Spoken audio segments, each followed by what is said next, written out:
Hello everyone. तो आज हम स्टार्ट करेंगे अपना चैप्टर 7 जो कि है परम्यूटेशंस एंड कॉम्बिनेशन। ठीक है, इसके पार्ट 1 को हम यहाँ पर डिस्कस कर रहे हैं।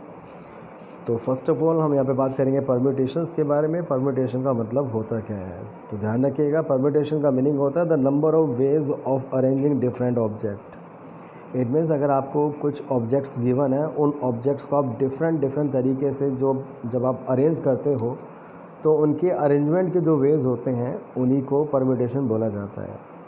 मैं सपोज़ कीजिएगा 2 ऑब्जेक्ट्स अगर आपको दिए जाते हैं, उन 2 ऑब्जेक्ट्स को आपको अरेंज करने के लिए कहा जाए तो आप उनको 2 तरीके से अरेंज कर सकते हो।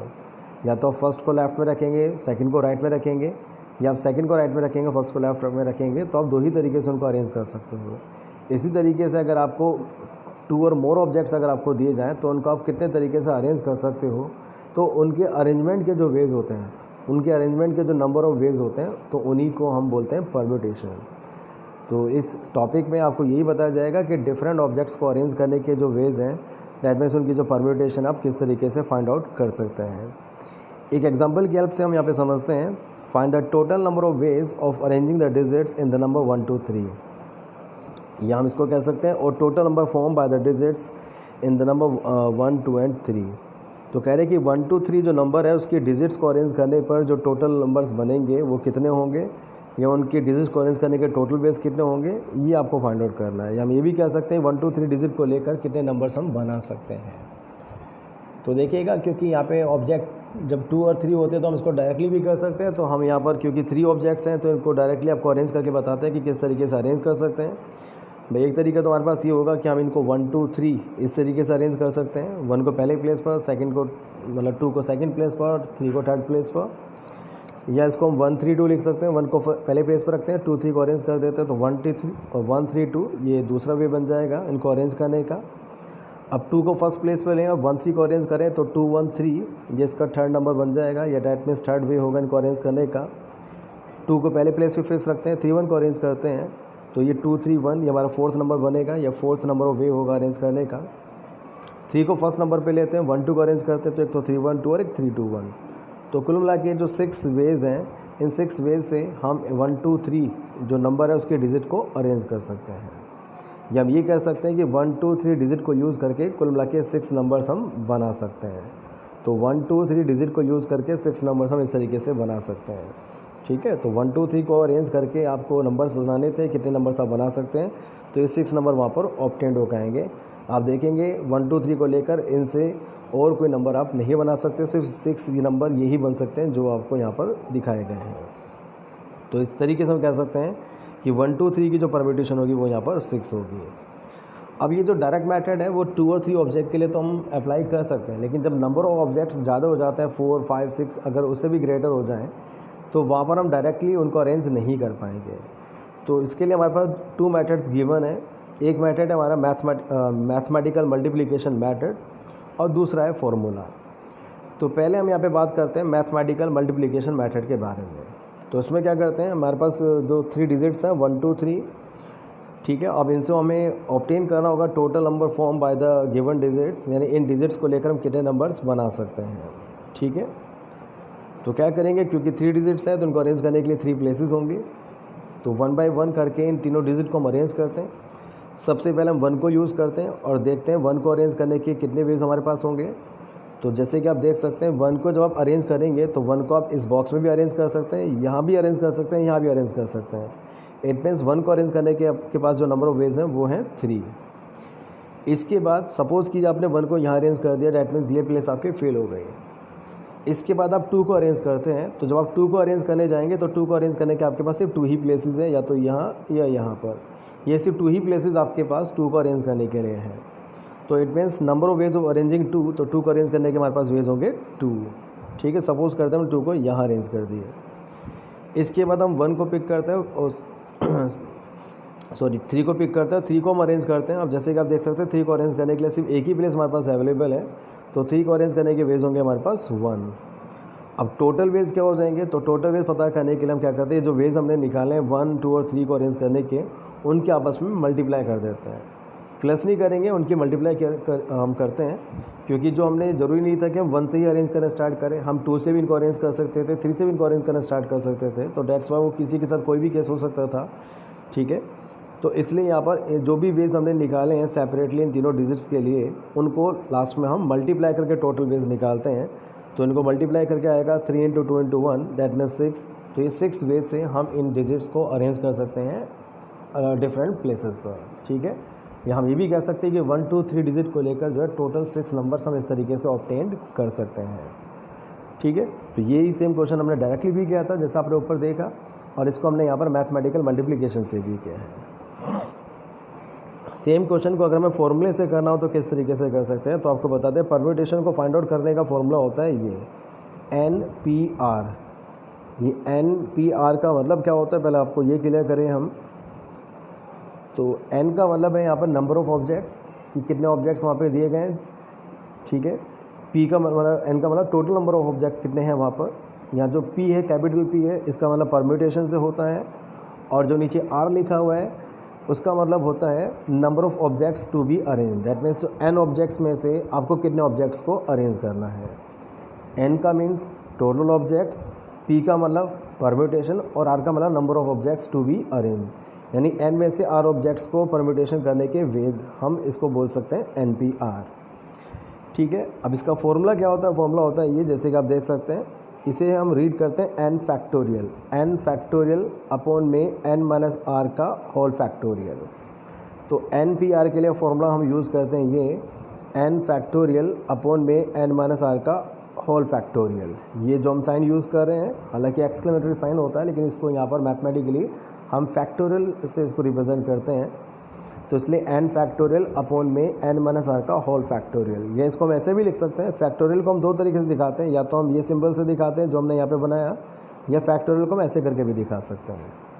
तो इसलिए इस फॉर्मूले को ऐसे भी लिखा जा सकता है n फैक्टोरियल अपॉन में n माइनस r का होल फैक्टोरियल, ठीक है। अब फैक्टोरियल को पहले समझने के लिए आपको कुछ बताना चाहेंगे, वो देखिएगा इसमें। जैसे कि आप देख सकते हैं कि 0 फैक्टोरियल, ठीक है, तो हम जब भी सॉल्व करते हैं तो 0 फैक्टोरियल की वैल्यू हमेशा 1 के इक्वल होती है। ये ध्यान रखिएगा, 0 फैक्टोरियल को सॉल्व किया जाता है तो उसकी वैल्यू हमेशा 1 के इक्वल होती है। फैक्टोरियल का मतलब होता है किसी नंबर का एक्सपेंडेड फॉर्म हम इसको कह सकते हैं। किसी नंबर को एक्सपेंड करके लिखना, देन उसको मल्टीप्लाई करके उसका सोल्यूशन ऑब्टेन करना। अब 0 फैक्टोरियल तो ये तो एक्सपेंड हो नहीं सकता, तो इसलिए 0 फैक्टोरियल की वैल्यू को 1 लिया जाता है। 1 फैक्टोरियल, आपका 1 फैक्टोरियल को एक्सपेंड करेंगे तो 1 ही आएगा सिर्फ, तो इसलिए 1 फैक्टोरियल की वैल्यू भी 1 ही होगी।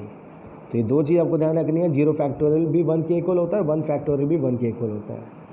2 फैक्टोरियल को एक्सपेंड करेंगे तो उसको हम लिख सकते हैं 2 इंटू 1। 2 फैक्टोरियल को एक्सपेंड करेंगे तो इसको लिख सकते हैं 2 इंटू 1, और इसका सोल्यूशन आ जाएगा 2 इंटू 1 इक्वल टू 2।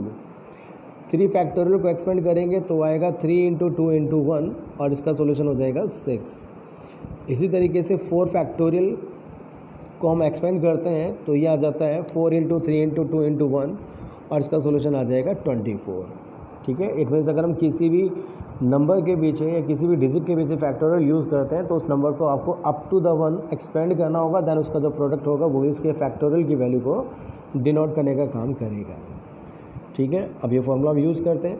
जो हमारा क्वेश्चन था वो ये था कि 1 2 3 डिजिट को यूज़ करके टोटल नंबर्स हम कितने ऑब्टेन कर सकते हैं। तो इट मीन्स वहाँ पर n कितना था, n थे वहाँ पे 3 डिजिट, तो n के प्लेस पर हम 3 लिखेंगे। हमें कितने डिजिट्स को अरेंज करना था, हमें 3 डिजिट्स को ही अरेंज करना था, तो r भी वहाँ पे 3 होगा।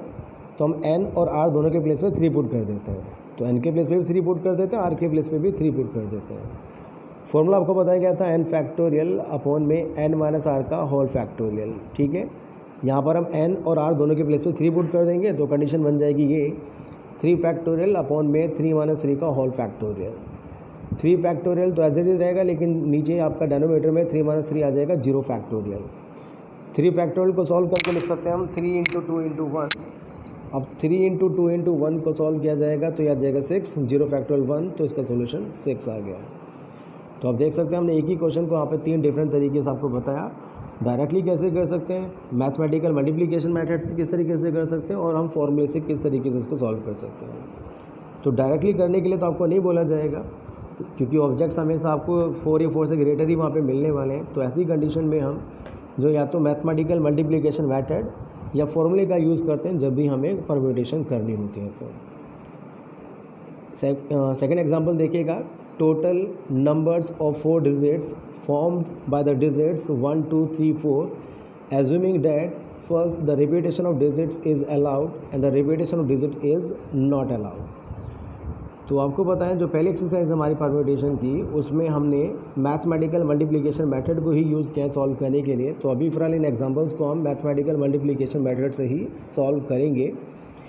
तो ये एग्जांपल है, इसमें कह रहे हैं कि 1 2 3 4 ये 4 डिजिट्स हैं। अब इन 4 डिजिट को यूज़ करके 4 डिजिट्स के आप कितने नंबर बना सकते हैं। पहली कंडीशन में कह रहे हैं अगर repetition of digit is allowed, यानी जो डिजिट आपने यूज़ कर ली इसको दोबारा अगर आप रिपीट कर सकते हैं तो कितने नंबर्स बना सकते हैं। और सेकंड केस हमारे पास ये है कि अगर रिपीटेशन अलाउड नहीं है तब कितने नंबर्स बना सकते हैं।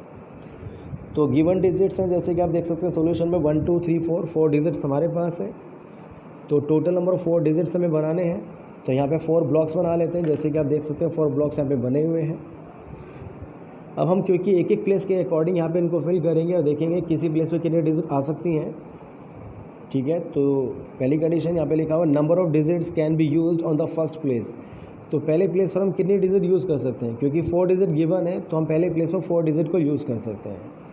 तो इसलिए number of digits can be used on the first place वो इक्वल टू आ जाएगा 4 के। इसके बाद number of digits can be use on the second place. अब सेकंड प्लेस पर कितने डिजिट यूज़ कर सकते हैं, तो फर्स्ट प्लेस पर 4 डिजिट यूज़ कर सकते हैं। सेकंड प्लेस की बात करें तो सेकंड प्लेस पर भी हम 4 ही डिजिट यूज़ कर सकते हैं, क्योंकि उन्होंने बोला था रिपीटेशन अलाउड है। रिपीटेशन अलाउड होने का मतलब ये है कि जो डिजिट हमने यूज़ कर ली उसको दोबारा यूज़ कर सकते हैं। तो डैट मीन सेकंड प्लेस पर भी हम 4 की 4 डिजिट को यूज़ कर सकते हैं। थर्ड प्लेस पर भी हम 4 की 4 डिजिट को यूज़ कर सकते हैं क्योंकि रिपीटेशन अलाउड है। ठीक है, और फोर्थ प्लेस पर भी हम 4 की 4 डिजिट को यूज़ कर सकते हैं क्योंकि रिपीटेशन अलाउड है। तो टोटल नंबर्स कितने हो जाएंगे, तो टोटल नंबर्स हो जाएंगे ये, इन सभी वेज के आपस में मल्टीप्लाई कर दीजिएगा। तो 4 × 4 × 4 तो ये आ जाएगा 256। तो इट मीन्स 1 2 3 4 डिजिट को यूज़ करके हम टोटल नंबर 256 बना सकते हैं अगर रिपीटेशन ऑफ डिजिट अलाउड हो तो। इसके बाद देखिएगा second part, total number of 4 digit if repetition of digit is not allowed. अगर रिपीटेशन अलाउड नहीं होगा तब टोटल नंबर कितने बनेंगे वो देखेगा। तो सबसे पहले यहाँ पर हम देखेंगे कि हम पहले प्लेस पर कितने डिजिट यूज़ कर सकते हैं। अगर रिपीटेशन अलाउड नहीं है तो पहले प्लेस पर तो हम 4 की 4 डिजिट यूज़ कर सकते हैं। ठीक है, अब सेकंड प्लेस पर हम कितने डिजिट यूज़ कर सकते हैं, क्योंकि एक डिजिट वहाँ पर यूज़ हो चुकी है तो सेकंड प्लेस पर हम सिर्फ 3 डिजिट को ही यूज़ कर सकते हैं। इस बार 3 इसलिए रहेगा यहाँ पर क्योंकि बोला गया था क्वेश्चन में रिपीटेशन नॉट अलाउड है। डैट मीन्स जो डिजिट आपने पहले प्लेस पर यूज़ कर लिया उसको आप दोबारा यूज़ नहीं कर सकते हैं अब। तो इसलिए सेकंड प्लेस पर हम सिर्फ 3 ही डिजिट यूज़ कर सकते हैं, इसलिए number of digit can be use on second place equal to आ जाएगा 3 के। इसके बाद number of digits can be use on third place. अब आप देखेंगे आपकी 4 में से 2 डिजिट यूज़ हो चुकी हैं तो आपके पास सिर्फ 2 ही डिजिट बची हैं। तो थर्ड प्लेस पर हम सिर्फ 2 ही डिजिट को यूज़ कर सकते हैं। तो number of digit can be used on third place वो आ जाएगा 2 के। और ऐसे ही number of digit can be used on the fourth place. तो फोर्थ प्लेस क्योंकि अब एक ही डिजिट बची है तो आ जाएगा 1। तो टोटल नंबर्स कितने बनेंगे, तो टोटल नंबर्स बनेंगे 4 × 3 × 1 डैट मीन्स वो इक्वल टू हो जाएगा 24 के। ठीक है, तो रिपीटेशन अलाउड है तो टोटल नंबर्स बनते हैं 256, रिपीटेशन नॉट अलाउड है तो टोटल नंबर्स बनते हैं 24। इसके बाद देखिएगा how many 3 digit odd numbers can be form from the digit 1 2 3 4 5 if the repetition if the digits can be repeated. तो 1 2 3 4 5 डिजिट्स को यूज़ करके 3 डिजिट्स के हम कितने नंबर बना सकते हैं अगर रिपीटेशन अलाउड है तो गिवन डिजिट्स हैं 1 2 3 4 5, हमें बनाने हैं 3 डिजिट के ऑड नंबर्स। तो हम 3 ब्लॉक्स बनाते हैं क्योंकि हमें ऑड नंबर बनाने हैं और किसी भी नंबर के ऑड होने की कंडीशन ये है कि उसकी जो यूनिट डिजिट है वो ऑड होनी चाहिए। तो यूनिट डिजिट को ऑड बनाने के लिए इट मीन्स हम लास्ट प्लेसेस को फिल करना स्टार्ट करेंगे। तो सबसे पहले हम यूनिट प्लेस पर डिजिट को फिल करते हैं और देखते हैं कि यूनिट प्लेस पर या थर्ड प्लेस पर कितने डिजिट को हम यूज़ कर सकते हैं। तो आप देखेंगे अपने नंबर में आपके पास सिर्फ 1 3 और 5 ये जो डिजिट्स हैं वो ऑड हैं। डैट मीन्स हम थर्ड प्लेस पर इट मीन्स यूनिट प्लेस पर 3 डिजिट को यूज़ कर सकते हैं। ठीक है, तो number of digit can be used on third place means unit place वो आ जाएगा 3 भाई, क्योंकि इस बार यहाँ पे रेस्ट्रिक्शन थी, कंडीशन थी कि नंबर ऑड होना चाहिए तो इसलिए नंबर को ऑड बनाने के लिए हमने यहाँ पर थर्ड प्लेस से स्टार्ट किया है। अब इसको फिल करने के बाद अब आप फिर दोबारा से फर्स्ट से स्टार्ट कर सकते हैं। तो अब देखिएगा number of digit can be used on first place. तो फर्स्ट प्लेस पर हम कितने डिजिट यूज़ कर सकते हैं, तो आपको बता दें क्योंकि रिपीटेशन अलाउड है, जो डिजिट आपने यूज़ कर ली इसको दोबारा भी यूज़ कर सकते हैं। तो इट मीन्स आप फर्स्ट प्लेस पर 5 की 5 डिजिट को यूज़ कर सकते हैं। और इसी तरीके से number of digit can be used on second place. तो सेकंड प्लेस पर भी 5 की 5 डिजिट को यूज़ कर सकते हैं। तो टोटल नंबर्स कितने बन जाएंगे, तो टोटल नंबर्स होंगे इसमें 3 इंटू 5 इंटू 5, तो वो इक्वल टू हो जाएगा 75। दैट मीन्स हम 75 नंबर्स वहाँ पर बना सकते हैं इनको यूज़ करके। ठीक है, तो आज हमने परम्यूटेशन को यहाँ पर थोड़ा सा आपको इसका बेसिक बताया है। पहले आप इन्हीं टॉपिक्स को ध्यान से समझिएगा जो आपको बोले गए। ये जो 2-3 एग्जाम्पल हमने डिस्कस किए उनको आप ध्यान से समझिएगा। ठीक है, जब आप इनको अच्छी तरीके से समझ जाते हैं, इनको कर लेते हैं, तो फिर हम आपको बताएंगे कि आपको कौन से क्वेश्चंस करने हैं। ठीक है, तो पहला आपका, क्योंकि परम्यूटेशन कॉम्बिनेशन बहुत इंपॉर्टेंट टॉपिक भी है और एक इंटरेस्टिंग टॉपिक भी है, अगर आप इसको ध्यान से समझ के करते हैं तो इसलिए आपके लिए ज़रूरी है कि जो आपको बताया जा रहा है पहले नोट्स में, इस वीडियो में, उसको आप ध्यान से सुने, पढ़ें और समझें। तो पहले आज आपका काम इसमें यही है कि सिर्फ आप जो आप इन नोट्स में हमने इन क्वेश्चंस को डिस्कस किया है उसको आप ध्यान से पढ़ लें और समझ लें। ठीक है, तो आज के लिए काफ़ी है। Thank you.